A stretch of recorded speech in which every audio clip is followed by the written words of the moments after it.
Pendant très longtemps, j'ai galéré avec la procrastination, que ce soit pour me remettre au sport, réviser pour mes examens ou encore faire des tâches difficiles mais importantes. Je repoussais toujours tout, quitte à attendre le dernier moment pour me mettre au travail. Et peut-être que toi aussi tu te reconnais là-dedans. Peut-être que tu sais exactement ce que tu dois faire mais que tu n'y arrives pas. Non pas parce que tu n'as pas envie, mais parce que tu as l'impression d'avoir en face de toi une montagne à gravir, mais pas l'énergie pour y arriver. Récemment, j'ai commencé à passer à l'action de manière régulière et ça m'a permis de comprendre quelque chose d'important. Ce n'est pas une question de volonté. En fait, il existe une manière de tromper ton cerveau, un moyen de le faire coopérer même quand tu n'as plus de motivation.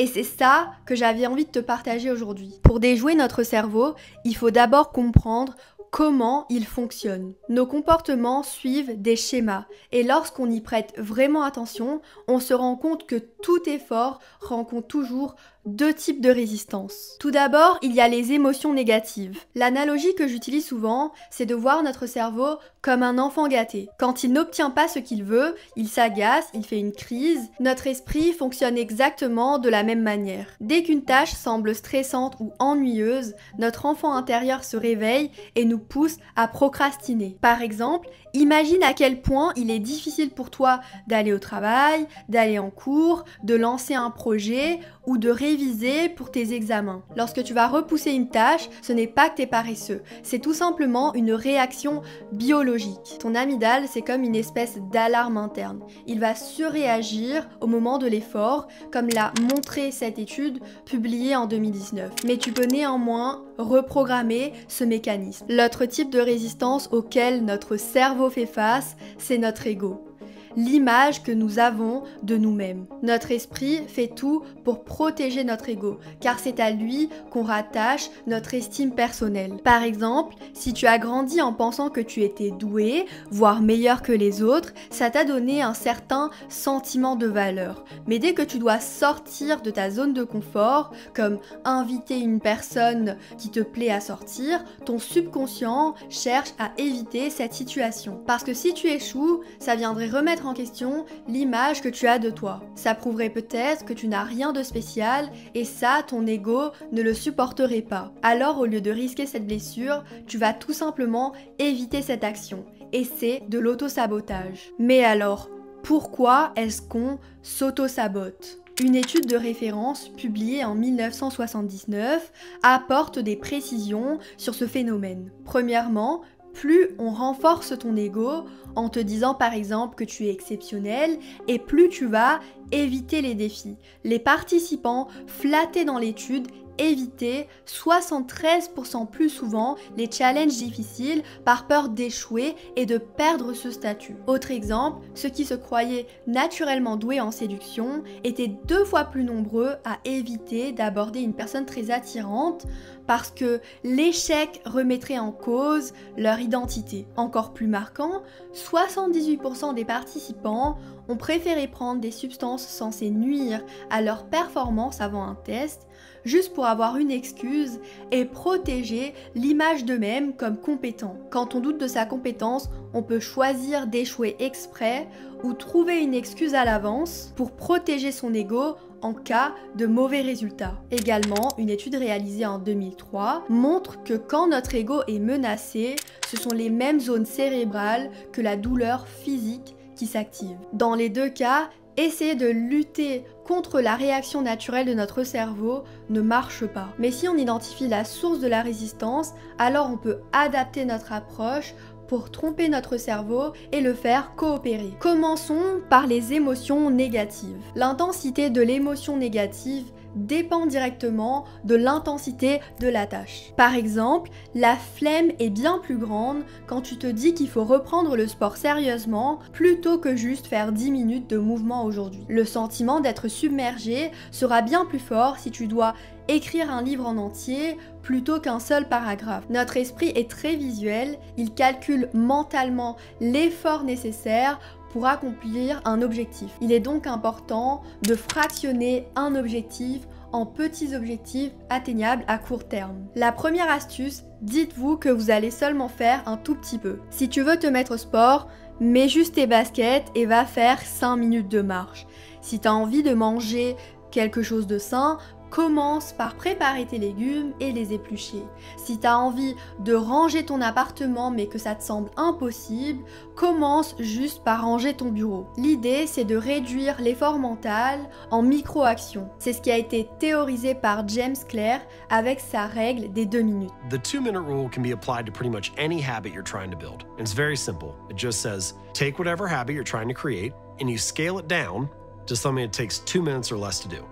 Right? So read 30 books a year becomes read 1 page, or do yoga 4 days a week becomes take out my yoga mat, or in my case, write a newsletter every week becomes write 1 sentence. Tu vas rendre la tâche tellement insignifiante que ton cerveau n'aura plus lieu de résister. Quand tu te lances une fois dedans, tu continues. Quand tu simplifies ton point de départ, tu vas débloquer de l'inertie et c'est ce qui va faire toute la différence. La deuxième astuce, c'est d'associer des tâches compliquées à une récompense. Si un enfant refuse de faire ses devoirs, on lui dit par exemple, si tu n'as pas fini tes devoirs, alors oublie la PlayStation ou la sortie entre copains. Le couplage tâche-plaisir est très efficace. Par exemple, quand je fais une séance de sport sur mon tapis de course, je mets automatiquement une vidéo YouTube qui m'intéresse pour que cela soit moins inconfortable. Quand je fais une session de deep work, je mets toujours une playlist qui m'inspire et j'accompagne cela d'un thé ou d'un café. Il faut trouver des moyens de motiver l'effort par du plaisir et la résistance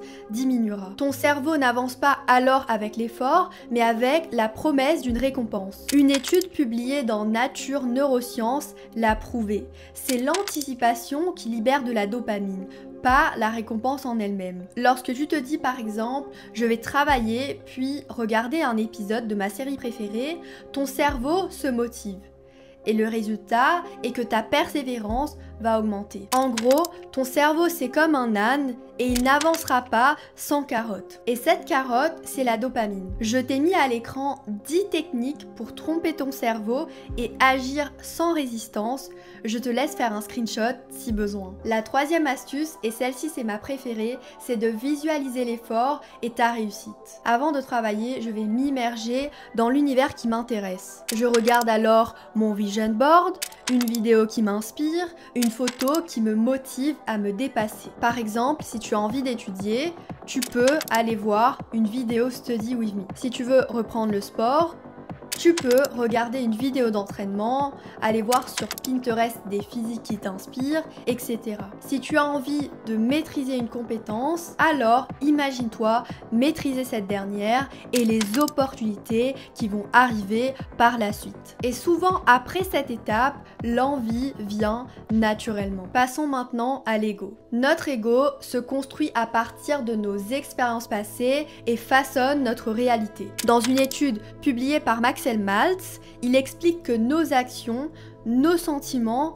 nos capacités sont toujours cohérents avec l'image que nous avons de nous-mêmes. Par exemple, quand je crois être capable de courir 10 km en 20 minutes, l'action de courir est la même. La seule différence, c'est que mon ego va résister par peur de l'échec. Et la solution, c'est d'enlever la pression sur l'ego. À une période, je bloquais pour des trucs tout bêtes. Que ce soit lancer ma chaîne YouTube, parler devant la caméra, envoyer des mails, non pas parce que c'était dur, mais parce que j'avais peur de mal faire. J'étais toujours en train de me dire, si c'est pas parfait, je ne le fais pas. Et un jour, un ami m'a regardé et m'a dit, la vie est trop courte pour attendre d'être prête, et un jour tu ne seras plus là. Et ça m'a fait comme un espèce d'électrochoc. Et j'ai commencé à arrêter de tout analyser. À partir de maintenant, je passe à l'action, je progresse et j'avance. J'ai arrêté de me mettre des pressions inutiles et je commence tout simplement par apprécier le processus. Mais qu'en est-il si la tâche est vraiment ingrate ? Se lever à 5 h du matin, aller courir dans le froid, lire un livre de 600 pages, à première vue, il n'y a rien de motivant à faire cela. Mais ce qui peut tout changer, c'est le récit que tu te racontes. Si tu te dis par exemple que tu dois faire du sport pour être en forme, ton cerveau va comprendre que tu n'es pas en forme et donc que tu n'es pas quelqu'un de sportif et donc que cela ne correspond pas à qui tu es. Mais si tu te dis à l'inverse que tu es une personne sportive, alors ton cerveau va aligner ses actions car les gens qui font du sport vont à la salle, sont réguliers.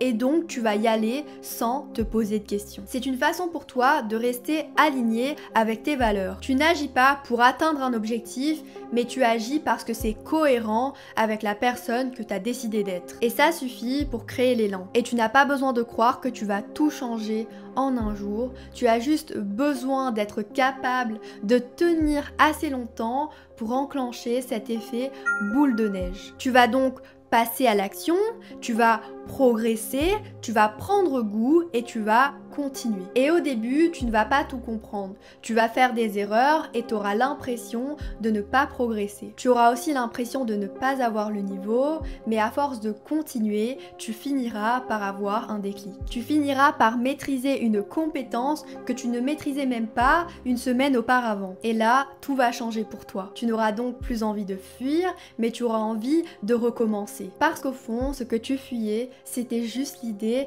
d'être débutant. Et une fois que tu acceptes ça, plus rien ne peut t'arrêter.